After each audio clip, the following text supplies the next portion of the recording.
നമസ്കാരം, കൊട്ടാരക്കര മീഡിയയിലേക്ക് സ്വാഗതം. കർക്കിടക കഞ്ഞിയും പത്തിലത്തോരനും പഴമയിലെ പെരുമ എന്ന പേരിൽ കൊട്ടാരക്കര നഗരസഭ ആയുർവേദ ബോധവൽക്കരണ ക്ലാസ് സംഘടിപ്പിച്ചു.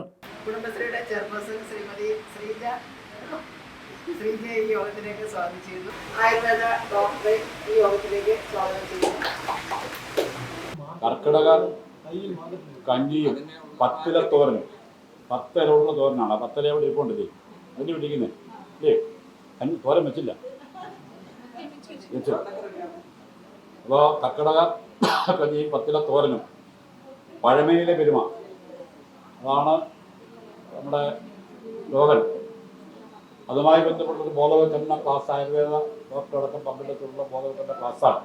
നമ്മളെ സംബന്ധിച്ച് ഏറ്റവും പ്രസക്തമായൊരു കാര്യമാണ് കർക്കിടക കഞ്ഞിയും ഈ 10 ഇല തോരനും ഞാൻ കരുതുകയാണ്. കാരണം ആഹാരത്തിൻ്റെ പ്രശ്നമാണെന്ന് നാം അനുഭവിക്കുന്ന എല്ലാ പ്രശ്നങ്ങൾക്കും കാരണം ഇന്ന് കേരളീയ സമൂഹം, പ്രത്യേകിച്ച് മലയാളി സമൂഹം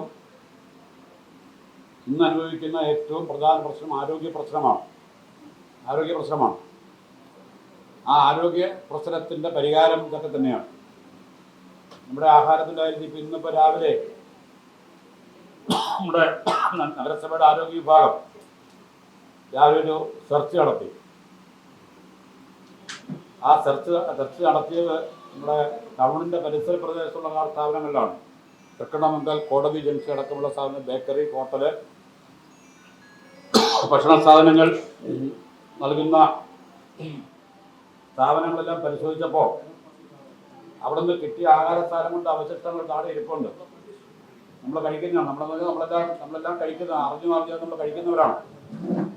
അതിൽ ഈ പലഹാരം ഉണ്ടാക്കുന്ന എണ്ണ, ബോർമേനെ വിളിച്ചത്, പലഹാരം ഉണ്ടാക്കുന്ന എണ്ണ, ആ എണ്ണ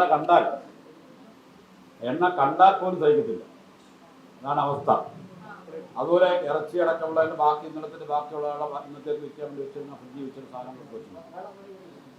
അപ്പം ഇതിലെയും നമ്മുടെ കേരളീയ സമൂഹത്തിൽ എങ്ങനെയും മനുഷ്യരെ കൊന്നായാലും ലാഭം ഉണ്ടാക്കുക എന്നുള്ളൊരു വരെയാണ് നമ്മുടെ നാട്ടിലുള്ളത്.